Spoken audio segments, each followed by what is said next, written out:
Nag-solo trek ako papuntang Cavinti Falls, guys. At nahirapan akong pumunta doon. So, ang unang pinuntan ko ay Pagsanahan. So, from Manila to Santa Cruz to Pagsanahan. Then dito ako nag-inquire kung paano nakapunta ng Pagsanahan Falls. It so happen, yan sana, pwede kong masakyan, guys, yung bangkang yan. It so happen, ang mahal nga, guys, 1,350 para sa isa. At dodoblehin mo yon pag ikaw lang mag-isa. So maganda dyan na tatlo kayo sana na may kasama. O magkakasama. At least tatlo o dalawa.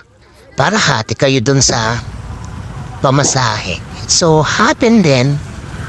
Mahal guys, namamahalan ako. And then may nakapagsabi sa akin. Kasi nabasa ko rin actually na the best way to get there is by trek. So nagtanong ako dito pero bihirang nagsasabi how to get there. So buti na lang may nakapagsabi sa akin, pupunta daw ako ng Cavinti, and then from Cavinti, yun yung trek pababa doon sa falls. And then nagtagumpay ako, guys. Ikukwento ko later on kung anong nangyari sa trek ko na ito. Then of course, napakaganda, guys, na experience.